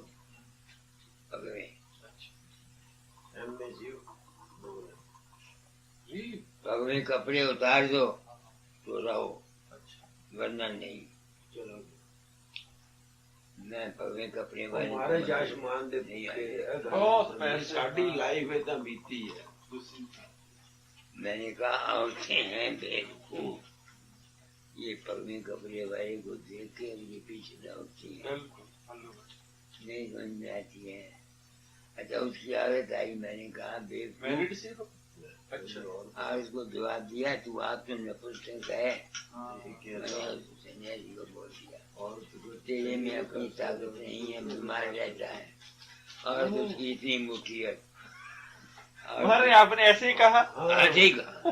मैंने कहा औरत तेरी इतनी मोटी है, नहीं वो गल गली बहुत कमाल मगर है। अपना ਕਹਿੰਦੇ वक्त ਕੋਈ ਤੁਸੀਂ ਮਹਾਤਮਾ ਕੱਢੋ ਹਾਂ। ਸਾਹਮਣੇ ਖੜਾ ਤਾਂ ਹੋਵੇ।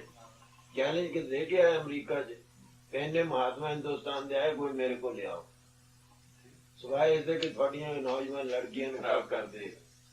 और इस करके ਤੁਸੀਂ ਕਹਿੰਦੇ ਜੋਗੀ ਹੈ ਜੋਗੀ ਹੈ ਤਾਂ ਮਹਾਤਮਾ ਜਿਹੜਾ ਵੱਡਾ ਠਾਕ ਓਡਾ ਵੱਡਾ ਸੰਤ आप समझ रहे हैं? ਬਿਲਕੁਲ ਮਾਰੇ ਸੰਤ ਤੁਸੀਂ ਪਰ ਤਾਰ ਇਹਨਾਂ ਨੂੰ ਹੁਣ ਦੋ ਆਦਮੀਆਂ ਦਾ ਦੱਸਿਆ ਕਿਸੇ ਨੇ ਕਿ ਉਹਨਾਂ ਦੀਆਂ ਪ੍ਰਾਈਵੇਟ ਸੈਕਟਰੀਆਂ ਕਹਿੰਦੀਆਂ ਵੀ ਸਾਡੇ ਨਾਲ ਰਹਿੰਦੇ ਨਾਂ ਨਹੀਂ ਲੈਂਦੇ ਕਹਿੰਦੇ ਅਸੀਂ ਨਾਂ ਕਿਉਂ ਲਈਏ ये दर्शन सिंह कृपाल सिंह का लड़का आया। ਹਾਂ ਠੀਕ मैंने कहा कृपाल सिंह मेरा दोस्त था, तू काम कर सिंचाई के कर। तो उसका सेक्रेटरी आया, मेरे को आया, तो स्टॉल लगी मैं क्या कोई गुरु नहीं चाहता, मैं क्या दर्शन सिंह को पूछो, तजर्बा हो जाएगा। उस दिन के बाद दर्शन सिंह ने कभी मुझको दर्शन नहीं दिए। ਉਹ ਡਰ ਹਜ਼ੂਰ ਇੱਕ ਹੋਰ ਗੱਲ ਹੈ ਜਿਹੜੇ ਚੇਲੇ ਉਹ ਨਹੀਂ ਮਾਣ ਆਉਣ ਦਿੰਦੇ ਉਹ ਜਿੱਦਾਂ ਕਬੀਰ ਦੀ ਬਾਣੀ ਆ ਉਹਦੇ ਚ ਕਬੀਰ ਨੇ ਲਿਖਿਆ ਉਂਗਲਾਂ ਤੇ ਨਚਾਉਂਦੇ ਗੁਰੂ ਨਾਨਕ ਸਾਹਿਬ ਨੇ ਵੀ ਇਹ ਕਿਹਾ ਵਾਇਨ ਚੇਲੇ ਨੱਚਣ ਗੁਰ बस ਗੁਰੂ ਨੱਚਦੇ ਉਂਗਲਾਂ ਤੇ ਸੰਤ ਵੀ ਨੱਚਦੇ ਆ ਏਦਾਂ ਚੇਲੇ ਨਚਾਉਂਦੇ ਆ ਜੇਕਰ ਅਸਲੀਅਤ ਕੋਲ ਹੋਵੇ ਉਹਨਾਂ ਨੂੰ ਕੀ ਕੋਈ ਆਵੇ ਚਾਹੇ ਨਾ ਆਵੇ ये बाबा चरण सिंह ने ये सच्चा ਇਹ आदमी। ਸੱਚੇ ਆ पहली दफा जब गद्दी पर बैठा तो होशियारपुर आया। पहले तो मैंने उसके सिर पर हाथ रखा चरण सिंह के ऊपर, फिर मैं उसको जफ्फी डाली, फिर मैं उसके पाँव को मत्था देखा। मैंने कहा सिर पर हाथ इस वास्ते रखा है कि तू बाबा सावन सिंह का पोता है और मेरे पुत्र के बराबर है, इस वास्ते तुमको प्यार दिया। तुम भी आदमी हो, मैं भी आदमी हूँ, इस वास्ते तुमसे मिला। तुम गुरु गद्दी पर आए हो, इस वास्ते तुम्हारे पैरों को हाथ लगाया। फिर गया मिला, मुझे साफ कहा कि ये मुझ पर तो काम ठोसा गया है।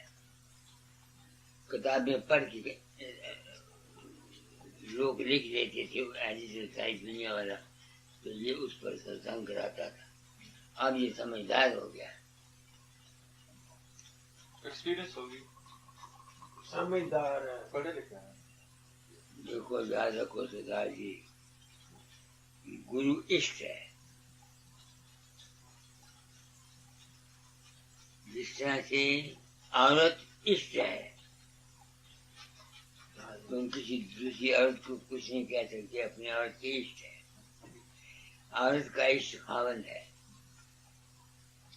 इस तरह से बाहर का गुरु इष्ट है। अगर बाहर का गुरु मुकम्मल है तो बेहतर, अगर नहीं भी है, चेला अगर सच्चा है वो ले जाएगा। सच्चा चेला गुरु को भी तार देता है। स्वामी जी के पास लोग गए, राय साहब राम साहब के पोस्ट मास्टर जनरल की बड़ी तारीफ की, आपके बड़े सच्चे भगत, किताब में लिखा हुआ है। तो स्वामी जी ने जवाब दिया, क्या पता है राय साहब मेरा गुरु है कि मैं राय साहब का गुरु।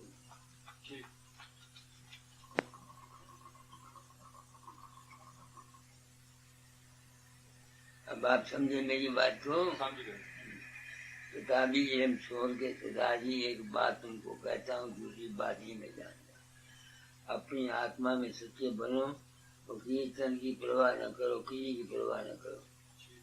अपने आप को उस मालिक के हवाले करते रहा करो। उसका एक रूप मान लो। मान लिया होता जब तक प्रकाश और शब्द नहीं खुला, हाँ जी अगर प्रकाश खुल गया, शब्द खुल गया, प्रकाश गुरु के चरण है। ठीक ये रात में मत मिलेगा। प्रकाश गुरु के चरण है और शब्द गुरु का रूप है। ठीक जब तक वो नहीं खुलता, जब तक रूप जो तुम्हारे अंदर प्रकट होता है उसको पूर्ण मानो। ठीक गुरु को इंसान का रूप मत समझो। ठीक समझ तुम्हारा काम जिंदगी का बन जाएगा। सुबह शाम जो वक्त मेरे सच्चे बन के अपने आप को उसके सबूत करते रहा करो। बाकी दुनिया का काम है अकल से करो, अकल से करो, रोटी कमाओ। हाँ सरदार जी पेट में रोटी नहीं है, उसको राम राम कहो, क्या करेगा, हमें बातें बनाते हैं। ठीक इस वास्ते मैंने इंसान बनने की आवाज उठाई है। ठीक मैंने अपने आश्रम का नाम कोई नाम नहीं रखा, रूहानी नाम नहीं रखा, हाँ पहले इंसान बना। हाँ पेट में रोटी नहीं है तो क्या है। ਕਰ ਲਿਆ ਜੀ ਉਹ ਤਾਂ ਐਕਸਪੀਰੀਅੰਸ ਅਸੀਂ ਕਰ ਲਿਆ 22 और ਸਾਲ फिर ਹਜ਼ੂਰ ਇਹ ਤਾਂ ਮੈਨੂੰ ਐਕਸਪੀਰੀਅੰਸ ਹੋ ਗਈ ਆ ਜਿਹੜੀ ਤੁਸੀਂ ਗੱਲ ਕਹਿ ਰਹੇ ਹੋ ਨਾ ਇਹ ਦੇ ਨਾਲ ਐਕਸਪੀਰੀਅੰਸ ਆਲਰੇਡੀ ਇਹ ਹੋ ਗਈ ਆ ਕੋਈ ਇਹੋ ਜਿਹੀ ਗੱਲ ਆ 1.5 ਸਾਲ ਦੇ ਵਿੱਚ ਮੈਨੂੰ ਇਹ ਐਕਸਪੀਰੀਅੰਸ ਹੋ ਗਈ ਉਦੋਂ ਪਹਿਲਾਂ ਮੈਂ 10-15 ਸਾਲ ਪਾਗਲ ਹੋਇਆ ਰਿਹਾ आशी शर्मा को मैंने अपना नाम दर्ज किया अपने बाद ਵਿਲ में ਹਾਂਜੀ मैंने विल कर दिया ठीक है सेक्रेटरी हाँ, ये अब वो वहाँ मैं पिछली दफा गया था तो 2000 अंग्रेज इकट्ठे हुए ARE में हाँ, तो मैंने शर्मा को बोला मैंने कहा शर्मा बात सुन ले सब के सामने जितनी लड़कियां हैं अंग्रेजों की यहाँ तुमने सबको अपनी लड़कियां या बहनें या माएँ समझना अगर तुम ये नहीं करोगे तो ये काम मत करना ठीक है साफ कर दिया कोई लिहाज नहीं की। अब मैं आया हूँ मैं क्या तुम्हारे बच्चे हैं तो खबरदार उसकी औरत भी थी मैंने कहा अब ये बूढ़ी हो चाहिए तुमने अब इसी और पुरुष बन के नहीं रहना मगर ये कानून तुम्हारे वास्ते नहीं है ये मेरे पास क्योंकि तुम्हारी उम्र 35 ईयर्स की है नहीं जी 29 29 है हाँ जी तुमने अभी दुनिया में रहना है स्त्री की इच्छा पर रहो हाँ देखो मैं तुमको सच्ची बात बताता हूँ कोई पाप नहीं हाँ औलाद पैदा करने के लिए सिर्फ स्त्री की इच्छा पर रहो सब आप समझते मेरा आपको कोई पाप नहीं है दूर ਜਦੋਂ ਦਾ मैं ਤੁਹਾਨੂੰ ਮਿਲਿਆ ਲਾਈਨਾਂ ਬਦਲ ਗਈਆਂ ਇੱਕ ਪੈਸੇ ਮਹੀਨੇ ਬਹੁਤ ਚ बदलने एक ख्यालात के साथ हाँ, बदल जाती है आ मैं लाइन क्या देख ले ये तो आ लाइन देखो ये लाइन भी आ गई इंट्यूशन की ये लाइन इनकी भी यहाँ हो रही है ਇਹ ਵੀ ਇੰਟਿਊਸ਼ਨ ਕੀ ਹੋਗੀ ਹਾਂ ਤੁਸੀਂ ਕਿਰਪਾ ਰੱਖੋ यो जी जरा बुझ जाता देखो ਅੱਛਾ ਇੱਕ ਵਾਰ ਹੋਰ ਕਿਰਪਾ ਕਰਿਓ ਅਜੇ ਮਹੀਨਾ ਇੱਥੇ ਮੇਰੇ ਤੇ ਬਸ ਆਹ ਮੇਰੇ ਕੇ ਕਰੋ ਕਿ ਮੇਰਾ ਸਤਿਗੁਰੂ ਤੋਂ ਵਿਸ਼ਵਾਸ ਨਾ ਟੁੱਟੇ ਇਹ ਮੈਨੂੰ ਯਕੀਨ ਹੋ ਗਿਆ ਕਿ ਸਤਿਗੁਰੂ ਕੋਈ ਬੰਦਾ ਨਹੀਂ ਹੈ सतगुरु हर वक्त तुम्हारे साथ है ਆਪਾਂ ਇਹ ਮੈਨੂੰ ਪੱਕਾ ਵਿਸ਼ਵਾਸ ਹੋ तू ये समझ ले कि 24 घंटे वो तुम्हारा है और तुम उसके हो अरे गुरु नानक साहब के चेहरे होकर के तुमको इतना पता नहीं गुरु नानक साहब सौदा तोड़ने लगे उनको यकीन था कि वो मालिक के हैं सौदा तोड़ते हुए जब तेरा पर आए मैं तेरा सौदा तोड़ते गए मैं तेरा वो सौदा तोड़ना तो भूल गया वो ख्याल रहा मैं तेरा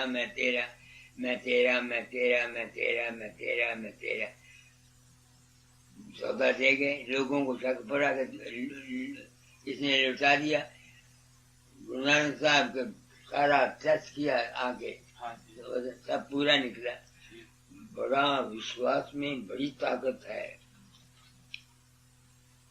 मेरी कामयाबी का राज यही है कि मेरा विश्वास था मैंने कभी नहीं सोचा महाराज जी के कितने लड़के हैं हाँ कितनी कमाई है क्या काम करते हैं क्या नहीं करते श्री छड़ गया कभी नहीं आपने तो ये कहा कि जो गुरु करता है वो मत करो हाँ। जो गुरु कहता है वो वो करो करो। बस बात खत्म है दो लफ्ज है हर शब्द की प्रकृति अलग है मुझे हजूर आपने फरमाया था कि परशुराम सिमरन वगैरह भजन छोड़ दो मैं जिम्मेदार हूँ आप चरखा काटो मुझे हुक्म हुआ मैंने चरखे में कमाल कर दिया पंजाब में 2 दफा फर्स्ट आया 2 दफा नाम हासिल किया आपको पता अखबार में भी आया तो इन्होंने कहा यही जिंदगी नाम से क्या करोगे नाम से अब अमीर है कि किसी की बात कमी नहीं मैं है। किसी बात की कमी नहीं अब देखो मैं तुम्हारे पास आया हाँ जी मुझे मालूम है कि तुम्हारी तनख्वाह कितनी है और तुम्हारी और भी क्या है मैं जानता हूँ मैंने फौरन $25 इसको दे दिए क्यों दिए सिर्फ इस ख्याल से कि हमने 5-7 दिन रहना है नहीं समझ में आई है ना तो ताकि मैं तुम पर बोझ न पड़ूं तो आगे तुमने बथेरा खर्च किया थोड़ा दिया मैंने $25 अपने पास से तुमको दिए हजूर मैं बेनती करा एक नहीं सवाल मैं आपको अपनी बात बताता हूँ ढाई पैसे जाए। हाँ, पैसे वाला आदमी है, वो देता है, मुझे कोई इनकार नहीं, ये बात नहीं है। आप कोई अमीर तो है नहीं कि आप अमीर हैं, आपके पास इतना पैसा है कि आप मेरे लिए आगे तुमने बहुत खर्च किया अपने जज्बे में आकर के। नहीं जी, सौदा कीता, सौदा ठगिया मैं बहुत बड़ा। और कुछ बात पूछनी हो तो पूछिए। ਹਾਂ ਤੁਸੀਂ ਪੁੱਛੀ ਮੈਂ ਤੁਹਾਨੂੰ ਦੱਸਦਾ ਤੇ ਗ੍ਰੰਥ ਸਾਹਿਬ ਜੀ ਲਿਖਿਆ ਗੁਰਮੁਖ ਕੋਟ ਪ੍ਰਧਾਨ ਦਾ ਇੱਕ ਨਾਮ ਦੇ ਕਣੀ स्वामी जी ने भी लिखा जे कोई शिष्य भजन सिमरन नहीं करता तो की संतां की समर्था जी सचखंड जाते हैं तो धाम रूहानियत पहुंचते हैं वो उस जीव को अपने बिना पैर तो भी ले जाते हैं। ਗਿਆਨੀ ਜੀ ਸਵਾਲ ਕਰ ਰਹੇ ਮਹਾਰਾਜ ਇੱਕ ਕਿ ਗ੍ਰੰਥ ਸਾਹਿਬ ਦੇ ਵਿੱਚ ਇੱਕ ਤੁਕ ਆਉਂਦੀ ਆ, ਗੁਰਮੁਖ ਕੋਟ ਆਧਾਰ ਦਾ ਭਾਈ ਦੇ ਨਾਮੇ ਏਕ ਕਣੀ। बोलो गुरुमुख कोटन, गुरमुख कोट उधारदा भाई। उधारदा नहीं है, उभारदा है। कुर्बानी च इस तरह ही है। ऐसा गुरुमुख कोटन उभारता है। वो हो रहा तो महाराज वो है गुरमुख कोटन कोट उभारे। हाँ, ये सुखमनी साहब चाहता गुरमुख कोटन कोट उभारे। ਜਿਹੜੀ ਇਹ ਤੁਕ ਦੀ ਗੱਲ ਕਰ ਰਿਹਾ ਉਹ ਇਸ ਤਰ੍ਹਾਂ ਗੁਰਮੁਖ ਕੋਟ ਉਤਾਰਦਾ ਦੇ ਨਾਮੇ ਇੱਕ ਕਣੀ ਨਾਮ ਦੀ ਦੇ ਕੇ ਗੁਰਮੁਖ ਜਿਹੜਾ ਕੋਟਾਂ ਨੂੰ ਉਤਾਰ ਦਿੰਦਾ, ਇਹ ਲਿਖਿਆ। ਅੱਛਾ, ਇਹ ਸਵਾਲ ਕਰ ਰਿਹਾ ਕਿ ਕੀ ਜਿਹੜਾ ਉਹਨਾਂ ਦਾ ਗੁਰਮੁਖ ਦਾ ਸ਼ਾਗਿਰਦ ਨਾਮ ਨਹੀਂ ਕਰਦਾ, ਅਭਿਆਸ नहीं करता, उसको क्या मिलेगा? पहली तो ये बात है। दूसरी बात यह कि नाम है क्या? तुम ग्रंथ साहब को बोलो चौथा पद, चौथी पद है कि नहीं? नाम रहे चौथे पद माही, ये छूने तेरे लोकी माही। दुनिया ने सिर्फ यही समझा हुआ है कि गुरुमुख ने ये नाम दे दिया, 5 नाम या राधा स्वामी नाम या राम राम, वो उसी को जपते रहे। ये नाम नहीं है, ये नाम के जपने की पहली सीढ़ी है। असली नाम है तुम्हारा प्रकाश और शब्द में जाना, उससे उभारता है, ये मानता, उससे तारता है। एक ताराचंद है भवानी में, उसका मेरे मानवता मंदिर से 3 गुना ज्यादा रकबा है, क्योंकि अज्ञानी आदमी आते हैं, वो पैसा बहुत देते हैं। अच्छा, उसके पास कितने कमा जमीन है, अपनी कमाई वो आप खाता है, उसके 10 किले जमीन है, वो 10 किलो जमीन मेरे छोले आप बीजता है, आप खाता है, किसी से संगी का नहीं लेता। और मैंने ब्रह्मचारी है, मैंने कहा 3 महीने खामोश रहा करो, बरसात के अपने घर में बैठे, बोले मत करो, चुप मौन तारो। और किसी औरत को है बूढ़ी हो या जवान हो अपने कमरे में मत आने दो, क्योंकि वो यानी शादी से नहीं कराई, तुम्हारा काम चल जाएगा। उसके बड़े बड़े वजीर उसके शागिर्द हैं, हजारों आदमियों के, वो मेरे पास आया करता है, कुछ नहीं पढ़ा हुआ, अपनी देहाती जुबान में कबीर के शब्द तंबूजे पर गाया करता है, सत्संग में सत्संग कराता है। आप समझते हैं ना?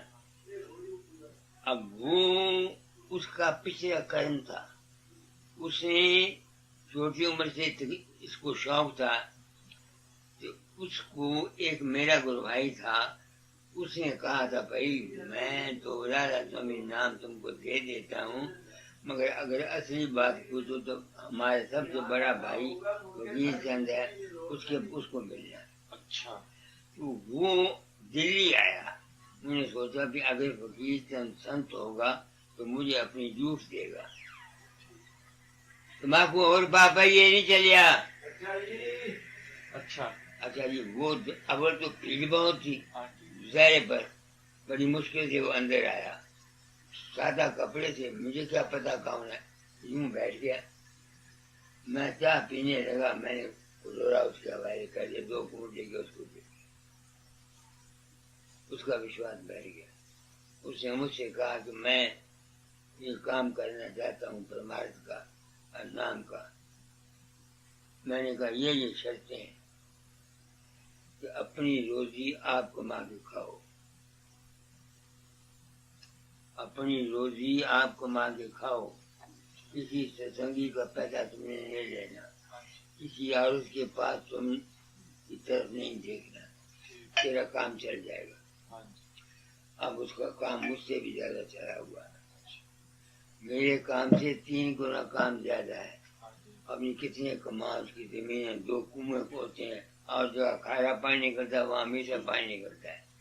गरीब आदमी जाते हैं, गायें गरीब जाती हैं, बूढ़े आदमी जाते हैं, उनको रोटी देता है, उनके काम करता है। अब समझो मेरा मतलब है, तो ये है कर्म पिछले जन्म के, इसके मैंने ये नहीं है।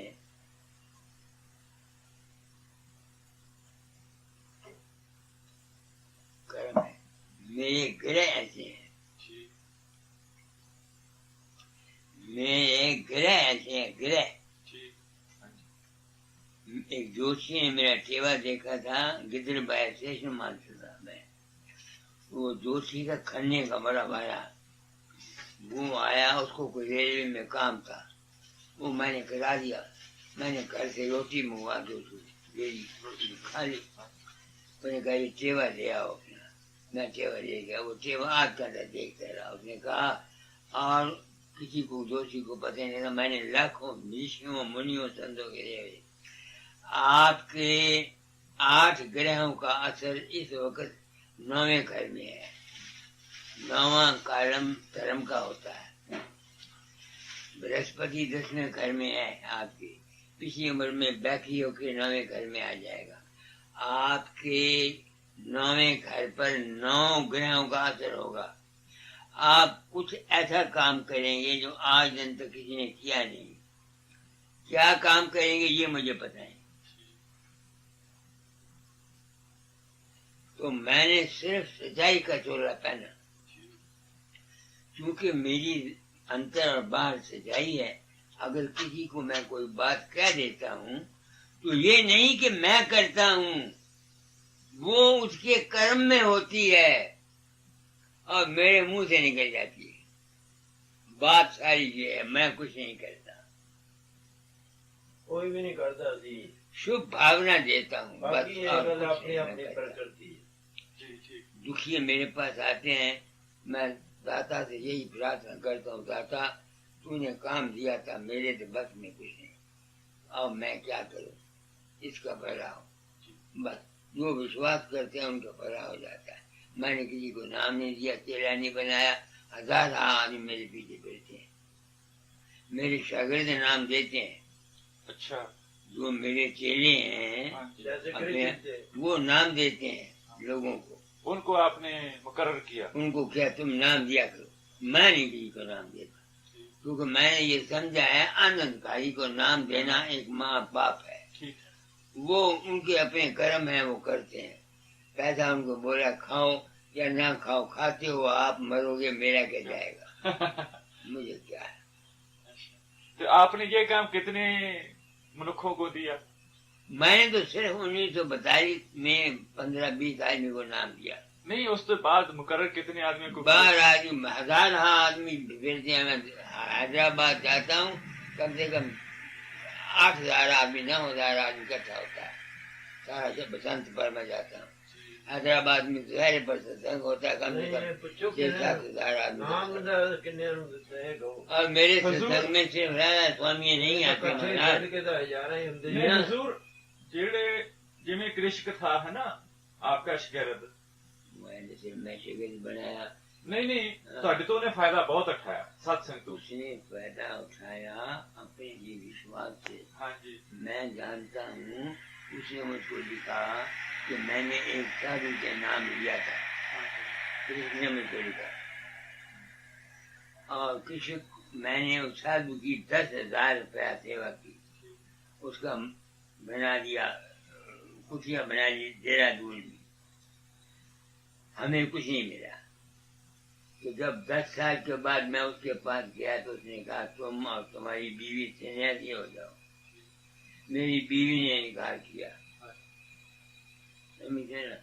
उसने मुझको लिखा आप नाम दे दो।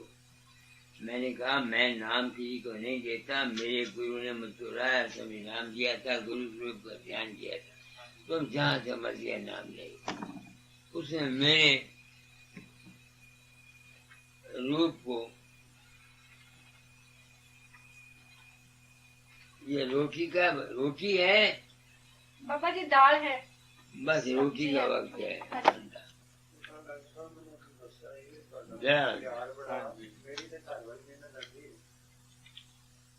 मेरा तुम्हारे से हाँ जी, जो कुछ मैंने समझा यही मानिए। हाँ जी, ये कान मेरी समझ में जो आया मैंने बताया। ਠੀਕ ਹੈ ਜਿਹੜੇ ਪਿਆਰ को नहीं ना मगर जो ग्रंथ साहब में लिखा हुआ उसको नहीं समझते। वो ही कहता हूँ वो टेप छोड़नी चाहिए, उससे कोई फायदा नहीं। वो इसके मैं ये नहीं कि ग्रंथ साहब की टेक छोड़ गई, नहीं, इसका मतलब ग्रंथ ये- साहब के शब्दों के अर्थ को समझने की कोशिश करनी चाहिए। यही बात।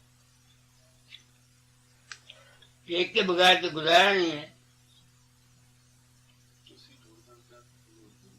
नहीं यही गल की नहीं वो ठीक ही है जो मैं किया शुरू शुरू में सबकी टेक होती है। गीता दा से हुण गीता जो मेरी भी कहती है, थी। उसके मुताबिक जीवन कोशिश करी दी चलो। ठीक टेक है सी भी जो गीता है ही है, बाकी कुछ नहीं। हाँ, ये टेक जड़ी है छड़नी चाहिए है, हुण भी मैं कहंदा